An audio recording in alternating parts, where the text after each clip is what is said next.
Prepositions भाग 2 prepositions part 2. मागील व्हिडिओमध्ये आपण प्रेपोजिशन्सचा वापर कसा करायचा ते शिकलो. उदाहरणार्थ इन, ऑन आणि ॲट या शब्दांचा वेगवेगळ्या वाक्यांमध्ये उपयोग.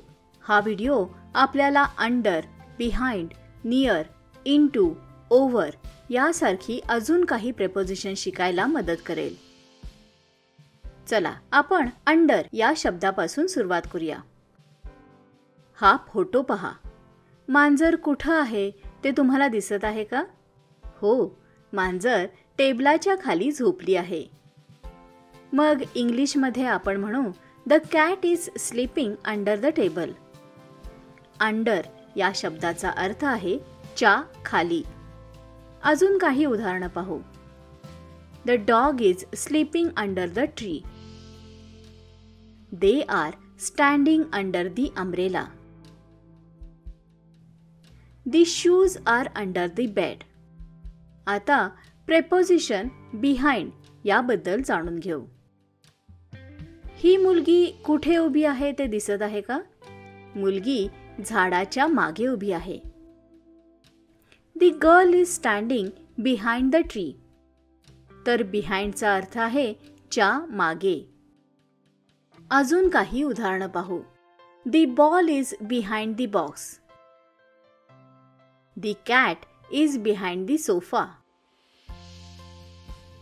The boy is behind the wall. चला आता नियर याच्याबद्दल पाहू. हे चित्र पहा. यामध्ये तळ्याच्या जवळ एक घर दिसत आहे.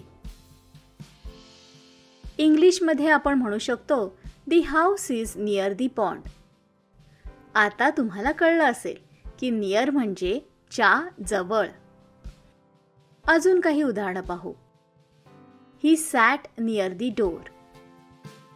The keys are near the lamp. The bus stop is near my office. आता into याचा वापर कसा करायचा ते पाहू. हा फोटो पहा. माणसाने कचरा डस्टबिनमध्ये टाकला. The man threw the trash into the dustbin.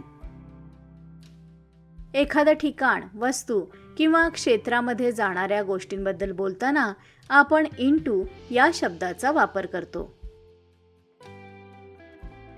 अजून काही उदाहरणं पाहू. The boys jumped into the pool. The car crashed into the wall. She poured the milk into the glass. आता ओव्हर या शब्दाबद्दल जाणून घेऊ. तुम्हाला विमानाचे चित्र दिसत आहे का? ते कुठं आहे? विमान ढगांच्या वरून उडत आहे. The aeroplane is flying over the clouds. तर इथे ओव्हर या शब्दाचा अर्थ आहे च्या वरून. आता काही अजून उदाहरणं पाहू. He walked over the bridge. The dog jumped over the puddle. The lamp is hanging over the table. आताच आपण प्रेपोजिशनची माहिती घेतली आहे. तर आता वेळ आहे त्याच्या सरावाची. आता हे चित्र पहा आणि सांगा की कोणती प्रेपोजिशन्स वापरली पाहिजेत. व्हिडिओ थांबवा आणि उत्तर शोधायचा प्रयत्न करा. परत व्हिडिओ सुरू करा आणि आपलं उत्तर तपासा. तुम्ही सर्व उत्तरं बरोबर दिलीत का? इतर काही प्रेपोजिशन्स वेगवेगळ्या वाक्यात वापरली जातात. चला त्यांच्याबद्दल जाणून घेऊया. यांचा वाक्यात उपयोग कसा होतो हे मराठी वाक्यांच्या मदतीनं आपण समजून घेऊ. पहिलं आहे विथ, च्या बरोबर. मला कॉफी दुधाबरोबर प्यायला आवडते.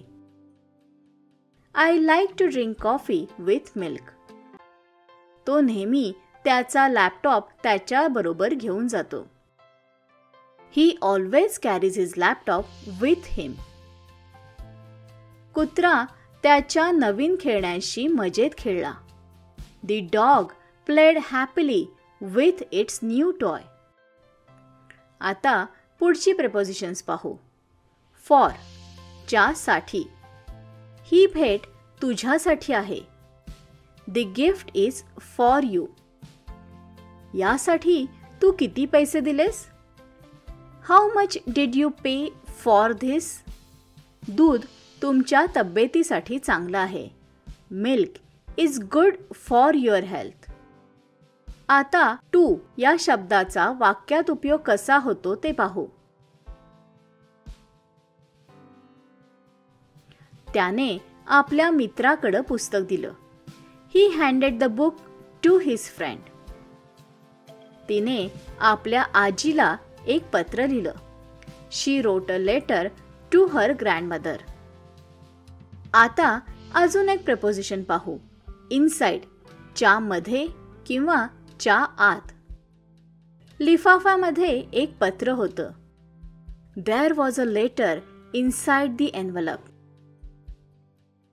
आज जा आणि माझी वाट पहा.